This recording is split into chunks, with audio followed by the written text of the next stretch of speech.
नमस्कार दोस्तों, सभी को नमस्कार।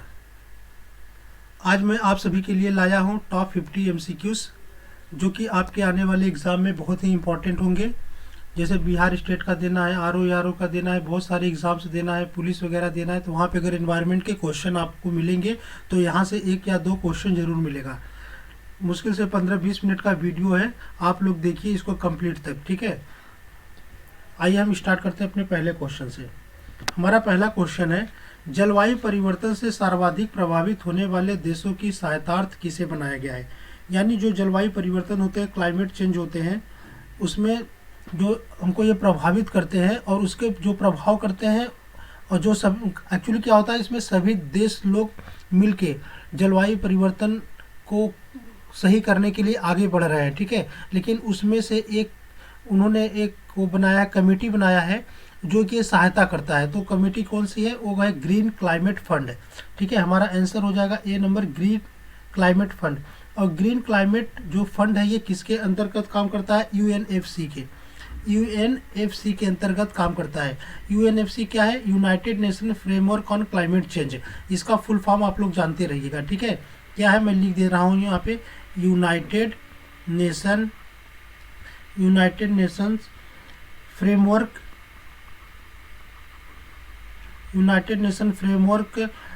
Convention on climate change.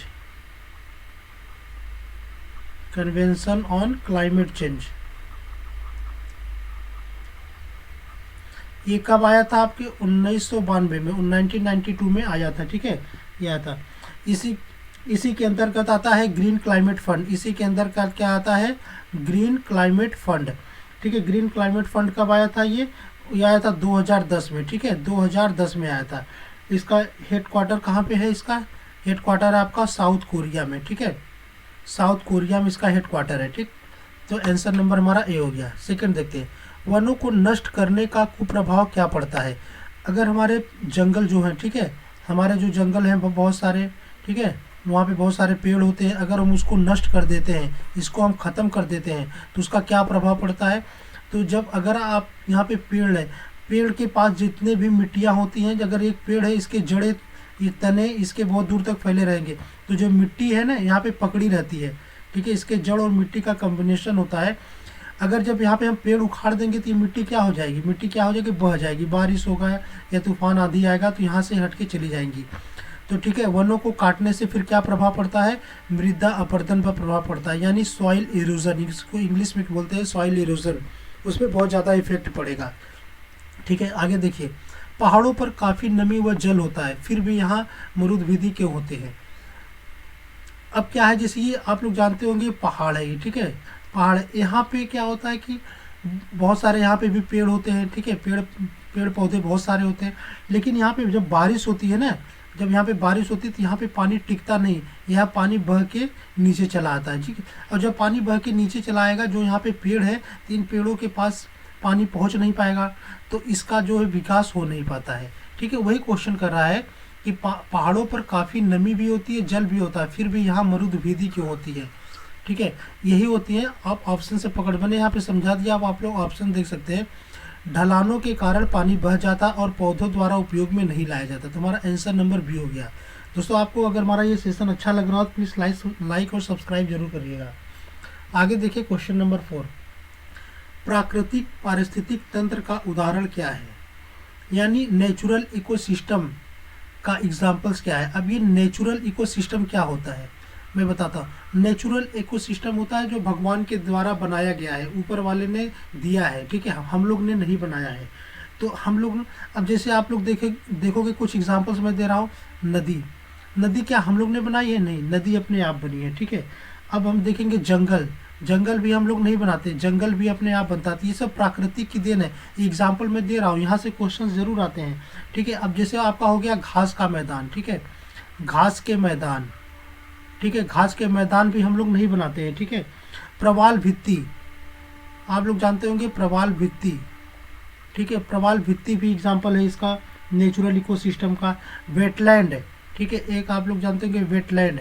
ये सब क्या है, ये सब नेचुरल इकोसिस्टम यानी प्राकृतिक पारिस्थितिक तंत्र के उदाहरण है, ठीक है। ये तो अब ये जो ये प्रवाल भित्ति होता है ना, ये प्रवाल भित्ति क्या होता है? प्रवाल भित्ति आप देखेंगे सबसे बड़ी जो ये है प्रवाल भित्ति ऑस्ट्रेलिया का है, ठीक है। यहाँ पे लवणी जल की मात्रा बहुत ज़्यादा होती है, ठीक। तो प्राकृतिक पारिस्थितिक तंत्र का उदाहरण इसमें से क्या है? खेत है। खेत नहीं हो सकता, खेत को हम लोग ने बनाया है, ठीक है, यानी ये मैन मेड है, ये कृत्रिम है, ठीक है। बांध भी कृत्रिम है, ठीक है। पार्क भी हम लोग बनाते हैं, लेकिन ये जो झीलें हैं दोस्तों ना, ये झील अपने आप बनती है, हम लोग नहीं बनाते। तो आंसर नंबर सी हो गया, ठीक। कृत्रिम पारिस्थितिक तंत्र का उदाहरण क्या है? ठीक है, अब उधर नेचुरल देखे थे, ठीक है, अब ये यहाँ पे कृत्रिम आ गया, ठीक है, यानी मैन मेड द्वारा जो बनाया गया है। अभी इसके पहले मैंने एग्जांपल दे दिया, आप लोग देख सकते हैं। प्रवाल भित्ति नहीं है क्योंकि ये आपका नेचुरल है। वेटलैंड भी नेचुरल है, इसका आंसर ये भी नहीं होगा, ठीक है। नदी भी नेचुरल है, लेकिन जो आपका खेत है, मैंने बताया इसके पहले ना, खेत जो क्या है वो कृत्रिम पारिस्थितिक तंत्र का उदाहरण है, ठीक। आगे देखिए, लवणी जल पारिस्थितिक तंत्र का उदाहरण क्या है? अब आप लोग देखेंगे कि जो समुद्र होता है, ठीक है, समुद्र होता है, समुद्र में बहुत सारे जो मतलब पानी होते हैं। अब यहाँ पे पानी जो है, ये पानी कैसा है आपका? फ्रेश वाटर है या सॉल्टी वाटर? ये खारा जल है, ठीक है। अब ये खारा जल है, तो समुद्र में ये जो यहाँ पे ये लवणी जल है, खारा जल बोल सकते हैं या लवणी जल या सॉल्टी वाटर बोल सकते हैं। तो इसके किनारे आप देखेंगे कि प्रवाल भित्तियाँ बनती हैं, मैंने बताया समुद्र में ही प्रवाल भित्ति बनती हैं, ठीक है। और नदी भी इसमें आके मिलती है, जब नदी भी आके मिलती है तो इसका भी पानी फ्रेश नहीं होता, खारा ही होता है, ठीक है। और आप देख सकते हैं कि बांध, ठीक है, बांध में जो है कि बांध में देखेंगे फ्रेश वाटर होगा, ठीक है, लेकिन नदी में भी फ्रेश वाटर होगा, तालाब में भी फ्रेश वाटर होगा, लेकिन जो ये प्रवाल भित्ति है ना, यहाँ पे फ्रेश वाटर नहीं होगा, ठीक है। तो हमारा आंसर हो गया आंसर नंबर बी, प्रवाल भित्ति। स्वच्छ जल पारिस्थितिक तंत्र का उदाहरण है। अब इसके पहले हमने लवणी जल बताया था, लवणी जल समुद्र तट हो गया, लवणी जल ये नहीं होगा, खाड़ी भी, एश्वरी भी, ये सब नहीं हो, ये सब लवणी जल है। लेकिन स्वच्छ जल की बात यहाँ पे करा, स्वच्छ जल बात तालाब में हो जाएगा, ठीक। आंसर देखिएगा, पारिस्थितिक तंत्र के जैविक व अजैविक घटकों का कौन जोड़ता है? ठीक है, जो बायोटिक और एबायोटिक कंपोनेंट है इकोसिस्टम के, वो कौन जोड़ता है? इन दोनों को कौन जोड़ता है? ये जोड़ता है अकार्बनिक पदार्थ। कौन जोड़ता है? अकार्बनिक पदार्थ, याद रखना आप लोग, ठीक है। अकार्बनिक पदार्थ जो ये सब जोड़ता है, ठीक है। किसको जोड़ता है? बायोटिक और एबायोटिक कंपोनेंट, यानी जैविक और अजैविक घटकों को। आंसर नंबर हमारा सी हो गया। एग्जाम्पल कभी कभी पूछता है कि एबायोटिक कंपोनेंट का एग्जाम्पल क्या है, जैसे एयर हो गया, हवा हो गया, पानी हो गया, विंड हो गया, सॉइल हो गया, टेम्परेचर हो गया, रेनफॉल, ये सब एबायोटिक कंपोनेंट के एग्जाम्पल्स हैं, ठीक। आगे देखिए, मृदा अपरदन को किससे बचाया जा सकता है? यानी जो मिट्टियों का कटाव हो रहा है उसको हम कैसे बचाया जा सकते हैं? बहुत सिंपल क्वेश्चन है, सीधी सी बात है। जितना ज़्यादा हम पेड़ लगाएंगे, जितना ज़्यादा हम पेड़ लगाएंगे, अभी मैंने बताया था इसके पहले पेड़ लगाना क्यों ज़रूरी है, और पेड़ उखाड़ देंगे तो उससे क्या होगा, ठीक है। तो जितना ज़्यादा हम पेड़ लगाएंगे, मिट्टियों का जो कटाव होगा उतना ही कम होगा, ठीक है। इसलिए हमारा क्वेश्चन नंबर 9 का आंसर बनता है मृदा अपरदन को किससे बचाया जा सकता है? वनारोपण द्वारा। आंसर नंबर सी हो गया हमारा, ठीक। एक पारिस्थितिक तंत्र में उत्पादकों एवं उपभोक्ताओं की संख्या को कौन निश्चित करता है? ठीक है, ये करता है जलवायु संबंधी कारक। जलवायु संबंधी कारक जैसे नदियों का जल हो गया, बर्फीले पहाड़, हाइड्रो इलेक्ट्रिक पावर हो गया, बाढ़ हो गया। मैंने फोटो दिया, फोटो में आप सब देख लीजिए, ये जलवायु संबंधी कारक है। हर जगह कहीं ना कहीं हमारे जीवन, हमारे लाइफ में सबका प्रभाव है, ठीक है। तो ये एक पारिस्थितिक तंत्र में उत्पादकों पौधों की संख्या को कौन निश्चित करता है? जलवायु संबंधी कारक। हमारा आंसर नंबर ए हो गया। आगे देखिए, पारिस्थितिक तंत्र के पादपों व प्राणियों के पारस्परिक संबंधों का आधार क्या है? पारिस्थितिक तंत्र में जो होता है, हमारे प्लांट होते हैं, प्लांट और जो मतलब जीव होते हैं, उनके पारस्परिक संबंधों का आधार क्या है? तो पोषण संबंध। आप लोग जानते हैं कि ये सब हमारे पादपों से ही मिलते हैं। जितने भी आप यहाँ पे देख रहे हैं फोटो में, पिक्चर में, ये सब हमारे कहाँ से? पादपों से मिलते हैं, अब पेड़ों से मिलते हैं। और ये हम लोग क्या करते हैं? हम लोग इसको ग्रहण करते हैं, ठीक है। तो हमारा आंसर हो गया पोषण संबंधी, ठीक है, पोषण संबंधी। प्रकाशीय ऊर्जा को रासायनिक ऊर्जा में कौन बदलता है? अब बताइए, प्रकाशीय ऊर्जा। अब आप यहाँ पे फोटो में देख सकते हैं, ये सनलाइट है, सनलाइट से ये रोशनी आ रही है, यहाँ पे ये आता है हरे पौधे में आता है, यानी पत्तियों में आप बोल सकते हैं या हरे पौधे में बोल सकते हैं, ठीक है। यहीं से हमको पूरा होता है कि जो ये प्रकाशीय ऊर्जा जो आती है हमको, ये रासायनिक ऊर्जा में यही बदलने का काम करता है। कौन? हरे पौधे, ठीक है, मतलब हरे पादप। आंसर नंबर हमारा डी हो गया। पारिस्थितिक तंत्र के स्वपोषी घटक कौन कौन होते हैं? आप बताइए। पारिस्थितिक तंत्र के स्वपोषी घटक देखिए दो प्रकार का, स्वयं स्वपोषी और विषम पोषी घटक। स्वपोषी पोषण हरे पौधे में होता है, ठीक है। ये ऐसे घटक हैं जो प्रकाश संश्लेषण द्वारा अपने भोजन का निर्माण स्वयं करते हैं। इसमें क्लोरोफिल होता है, इनमें प्रकाश संश्लेषण भी होता है। उदाहरण हो गया हरे पौधे, स्वपोषी जीवाणु, ये सब स्वपोषी के एग्जाम्पल है। और विषम पोषी पोषण हरे पौधे तथा कुछ शैवालों को छोड़कर बाकी सभी जीवों में होता है, ठीक है। ये भोजन के लिए स्वपोषित घटक द्वारा संश्लेषित पदार्थों पर निर्भर होते हैं। इनमें क्लोरोफिल नहीं होता है, इनमें प्रकाश संश्लेषण भी नहीं होगा। उदाहरण हो गया, ठीक है, अमीबार, मेढक, मनुष्य, ये सब इसके उदाहरण हैं, ठीक। तो स्वपोषी क्या हो गया हमारा आंसर? इसमें सूक्ष्म जीवाणु होगा नहीं, परभक्षी होगा नहीं, मृतुप जीव होगा नहीं, ये हमारा होगा पादप, ठीक है। Answer number C. आगे देखिए, हरे पौधे को पारिस्थितिकी में क्या कहते हैं?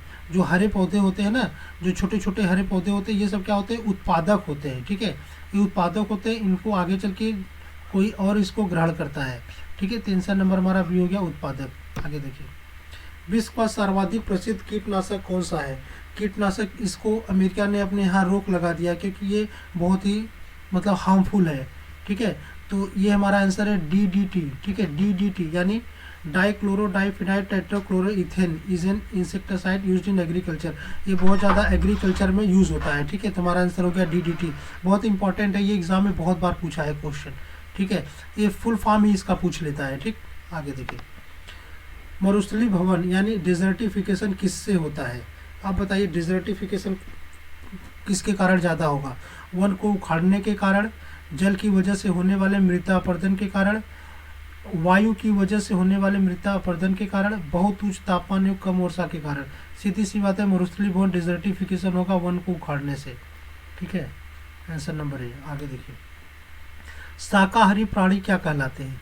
जो शाकाहारी प्राणी होते हैं यानी हर्बीवोरस होते हैं, शाकाहारी। ये देखिए हर्बीवोरस, इसको बोलते हैं शाकाहारी। हर्बीवोरस, कार्निवोरस, मांसाहारी, ओमनीवोरस। शाकाहारी कार्निवोरस दोनों को मिला के ओमनीवोरस होता है, ठीक है। ओमनीवोरस का सबसे बढ़िया एग्जाम्पल है आदमी, ठीक है, ठीक है, मनुष्य। जो ओमनीवोरस है, मनुष्य जो है, एग्जाम्पल बहुत अच्छा है क्योंकि ये लोग हरे पौधे को भी खाते हैं और मांस को भी खाते हैं, ठीक है। ये ओमनीवोरस हो गए, ठीक है। अब भालू भी देखिए पौधों को भी खाता है ये, और जानवरों को भी, आदमियों को भी खा जाता है, ठीक है। और कार्निवोरस जो केवल मांस पे ही निर्भर रहते हैं, ठीक है ना, शेर, चीता, ये सब होता है, मछली हो गया, ठीक है। हार्बीवोरस होते हैं ये साग सब्जी, हार्बीवोरस होते हैं। तो जो शाकाहारी होते हैं ये कौन से उपभोक्ता होते हैं? प्राथमिक उपभोक्ता की कहलाते हैं, ठीक। आगे देखिए, कुत्ता किस वर्ग में आता है? अभी आप लोग देखिए, कुत्ता किस वर्ग में आता है? ये देखिए, प्राथमिक उपभोक्ता हो गया, और कार्निवोरस द्वितीय उपभोक्ता। कुत्ता होता है द्वितीय उपभोक्ता में आते हैं, ठीक है। आंसर नंबर हमारा बी हो गया। आगे देखिए, सर्वाहारी जंतु किस वर्ग में आते हैं? सर्वाहारी जंतु आप होते हैं द्वितीय उपभोक्ता। देखिए, उत्पादक तो एक हो गए, ठीक है। उत्पादक को प्राथमिक उपभोक्ता खाते हैं, प्राथमिक उपभोक्ता। और प्राथमिक उपभोक्ता से द्वितीय उपभोक्ता कौन है? जो सर्वाहारी है। तृतीय उपभोक्ता कौन होते हैं? अब तृतीय उपभोक्ता देख रहे हैं, ये हो गया पेड़ पौधों के टिड्डा खाएगा, टिड्डा ये खाएगा, टिड्डा के बाद फिर ये बात जो है आपका तृतीय उपभोक्ता, टर्सरी कंज्यूमर होगा। प्रोड्यूसर आपका ये हो गया, उत्पादक हो गया। फिर उसके बाद आपका इसको कौन खाएगा? ये खाएगा, ये प्राइमरी कंज्यूमर हो गया, प्राथमिक उत्पादकता। इसको खाएगा कौन? छोटे छोटे जो चिड़ियाँ उड़ियाँ होती हैं, ठीक है, ये सेकेंडरी कंज्यूमर हो गए। और टर्सरी कंज्यूमर में कौन आएंगे? जो ये बड़े बड़े पक्षी होंगे, यानी बाज। हमारा आंसर नंबर हो गया डी। शेर किस वर्ग में सम्मिलित होते हैं? शेर को आप लोग जानते हैं कि द्वितीय उपभोक्ता में होते हैं, ठीक है, द्वितीय उपभोक्ता में। गिद्ध किस वर्ग में आते हैं? ये तृतीय उपभोक्ता में, भी मैंने बताया था, बाज, गिद्ध सब तृतीय उपभोक्ता में आएंगे। प्रकृति का सफाई कर्मी किसे कहा जाता है? प्रकृति का सफाई कर्मी यानी आप ये वर्ड कहाँ से लिया गया? प्रकृति का सफाई कर्मी किसे कहा जाता है? बहुत इंपॉर्टेंट क्वेश्चन है। अब प्राकृतिक में क्या होता है, जैसे अब मैंने कोई बोला कोई गाय मर गई, भैंस मर गया, उसको हम लोग क्या करते हैं, फेंक देते हैं बाहर या नदियों में बहा देते हैं, ठीक है। या कोई बिल्ली कुत्ता कुछ भी मर गया, तो इनको कौन खाता था? इनको खाता था गिद्ध, ठीक है। तो इनको खा के गिद्ध इनको साफ करता था, यानी ये प्रकृति का सफाई का काम करता था। कौन? गिद्ध। तो आंसर नंबर हमारा बी हो गया, ठीक। समांजक उपभोक्ता की श्रेणी में कौन सम्मिलित है? ठीक है, समांजक उपभोक्ता की श्रेणी में आपको दीमक आते हैं, ठीक है। अपघटक जीवों का उदाहरण कौन है? जो अपघटक जीव होते हैं उसका उदाहरण कौन होता है दोस्तों? ये होता है आपका कवक, ठीक है, फंगस। अपघटक जीवों का उदाहरण कौन सा है? उसको मैंने बता दिया, फंगस, ठीक है। आगे देखिए, बैक्टीरिया किस श्रेणी में सम्मिलित होते हैं? बैक्टीरिया बताइए किस श्रेणी में सम्मिलित होते हैं? ये होते हैं अपघटक होते हैं, ठीक है, अपघटक। जैवभार में कौन सम्मिलित होता है? पहले आप जानिए कि जैवभार किसको कहते हैं? जीवित जीवों अथवा हाल ही में मरे हुए जीवों से प्राप्त पदार्थ जैव मात्रा जो संहित या बायोमास कहलाता है, ये जैवभार कहलाता है, ठीक है। तो जैवभार में कौन सम्मिलित होता है बायोमास में? ठीक है, अपघटक। पारिस्थितिक तंत्र में ऊर्जा का प्रमुख स्रोत क्या है? ठीक है, ये है आपका आंसर नंबर 20, सूर्य, ठीक है। पारिस्थितिक तंत्र में ऊर्जा का प्रमुख स्रोत क्या है? सूर्य। आगे देखिए, पारिस्थितिक तंत्र में ऊर्जा का ह्रास किससे होता है, मतलब ऊर्जा का विनाश किससे होता है? ठीक है, बताइए किससे होता है? ये रूपांतरण से होता है। आंसर नंबर सी, रूपांतरण से होता है। हरे पौधे सूर्य प्रकाश को किस में बदल देते हैं? जो हरे पौधे होते हैं सूर्य प्रकाश को किस में बदलते हैं? रासायनिक ऊर्जा में। आंसर नंबर 20 को पहले बताया था। पादपों से शाकाहारी जीवों में कितनी ऊर्जा पहुंचती है? आप देख लेंगे ये पिरामिड है, ठीक है। पादपों में, ये पौधों से शाकाहारी जीवों में कितना ऊर्जा पहुंचती है? तो आप यहाँ पे देखेंगे, नीचे देखेंगे प्राथमिक उत्पादक और फिर प्राथमिक ग्राहक, द्वितीय ग्राहक, तृतीय ग्राहक, इस तरह से बढ़ता जाता है। तो यहाँ से यहाँ पे जाने में, ठीक है, 10% जो होता है ऊर्जा ये पहुँचती है, बाकी 90% खत्म हो जाती है। तो आंसर नंबर हमारा हो गया 10, ऊपर बढ़ता जाएगा 10%, ठीक है, 10%। ये बहुत इंपॉर्टेंट क्वेश्चन एग्जाम में कितनी बार पूछा है ये आपको, 10%, ठीक है, 10% लगा के आना इसको। पारिस्थितिक तंत्र में ऊर्जा का प्रवाह सदैव कैसे होता है? सदैव आप लोग देख रहे हैं कि नीचे से ऊपर हो रहा है, बस एक दिशा में हो रहा है, ठीक है, केवल एक दिशा में हो रहा है। तो इसका ऑप्शन है बी नंबर, एक दिशात्मक में। पारिस्थितिक तंत्र में ऊर्जा सदैव किस स्तर को प्रभावित होता है? ठीक है, किस स्तर? उच्च स्तर से निम्न स्तर में। आप लोग यहाँ पे देख सकते हैं ये सब उच्च स्तर है, ये सब देख रहे हैं, बड़े हैं, बड़े से छोटे, छोटे से उच्च से निम्न में जा रहे हैं, ठीक है। तो हमारा आंसर हो गया ए नंबर। आगे देखिए, पारिस्थितिक तंत्र में विभिन्न रासायनिक तत्वों का प्रवाह कैसा होता है? ठीक है, पारिस्थितिक तंत्र में विभिन्न रासायनिक प्रवाह कैसा होता है? ये होता है चक्रीय चलता है, ठीक है, चक्रीय चलता रहता है। ऊर्जा का गैर परंपरागत स्रोत कौन सा है? बताइए, ऊर्जा का गैर परंपरागत स्रोत कौन सा है? सौर विकिरण। औषधि चक्र में किसका प्रभाव होता है? औषधि चक्र में किसका प्रभाव होता है दोस्तों, बताइए। औषधि चक्रों में किसका मतलब? खनिजों का प्रभाव होता है। Answer number B. खाद्य श्रृंखला की प्रत्येक कड़ी क्या कहलाती है? वो खाद्य श्रृंखला की प्रत्येक कड़ी पोषण स्तर कहलाता है। आंसर नंबर सी। हरे पादप भोजन श्रृंखला के किस स्थान पर होते हैं? प्रारंभ में होते हैं, मध्य में होते हैं, अंतिम में होते हैं या सर्वोत्तम? सब प्रारंभ में होते हैं, ठीक है, हरे पादप। जीवों के मध्य भोजन प्राप्त करने के निश्चित पोषण क्रम को क्या कहते हैं? इसको कहते हैं खाद्य जाल, ठीक है।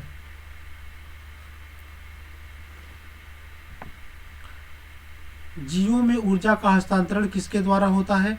खाद्य श्रृंखला के द्वारा, खाद्य श्रृंखला के द्वारा होता है। एकाधिक खाद्य श्रृंखला के किसी स्तर पर मिलने से क्या बनता है? यानी एक से अधिक खाद्य श्रृंखला के किसी स्तर पर मिलने से क्या बनता है? ये बनता है आपका खाद्य चक्र। Answer number A. खाद्य श्रृंखला के अंतिम सिरे पर कौन होता है? अंतिम सिरे पे देखते हैं, उत्पादक हो गया, फिर प्राथमिक आएगा, फिर द्वितीयक आएगा, ठीक है। अगर तृतीयक रहता तृतीयक उपभोक्ता होता है। आंसर नंबर डी, द्वितीयक उपभोक्ता। खाद्य श्रृंखला की सबसे कमजोर कड़ी कौन सी होती हो? सबसे कमज़ोर कड़ी कौन सी होती है? सर्वोच्च उपभोक्ता होता है, ठीक है, सर्वोच्च उपभोक्ता सबसे कमज़ोर कड़ी होती है। ओरण किसे कहते हैं? ओरण क्या आता है? एक पवित्र वन है, ठीक है, ओरण इसी कहते हैं, एक पवित्र वन को। क्षारीय मिट्टी में उगने वाले पौधों को क्या कहते हैं? क्षारीय मिट्टी में उगने वाले पौधों को क्या कहते हैं? आप बताइए। जीरोफाइट, ठीक है, सही है, गलत। जीरोफाइट जानते हैं किसको कहते हैं? ये शुष्क स्थानों में पाए जाते हैं। कहाँ पाए जाते हैं? ये शुष्क स्थानों में पाए जाते हैं, शुष्क स्थानों में उगते हैं, इन्हें बोलते हैं जीरोफाइट। और मीजोफाइट को क्या बोलते हैं? स्थलीय स्थलीय स्थलीय पौधे, ठीक है, स्थलीय पौधों में ये उगते हैं, ठीक है, स्थलीय पौधे में उगते हैं मीजोफाइट। और हाइड्रोफाइट क्या होते हैं? जल में, ठीक है, जल के अध्ययन को हाइड्रोफाइट कहते हैं। और हेलोफाइट का आपका एग्जाम्पल हो गया क्षारीय मिट्टी, ठीक है, आंसर नंबर हमारा डी हो गया। विश्व जैव विविधता संरक्षण में कौन संबंधित है? बताइए। Nagoya protocol. नगोया प्रोटोकॉल, ये नगोया एक सिटी का नाम है, जापान में एक सिटी है, ठीक है, वहीं से लिया गया है नगोया प्रोटोकॉल। ये कब अस्तित्व में आया था? 29 अक्टूबर 2010 को, ठीक, 29 अक्टूबर 2010 को आया था। तो विश्व जैव विविधता संरक्षण से कौन संबंधित है? Nagoya protocol. आगे देखिए। जैव विविधता संरक्षण के लिए संयुक्त राष्ट्र संघ ने यानी यूनाइटेड नेशंस ने कितने परसेंटेज भूमि का लक्ष्य रखा था? 17%। भारत की संकटग्रस्त पादप जाति में कौन सम्मिलित है? बताइए। भारत की संकटग्रस्त पादप जाति में कौन सम्मिलित है? चंदन।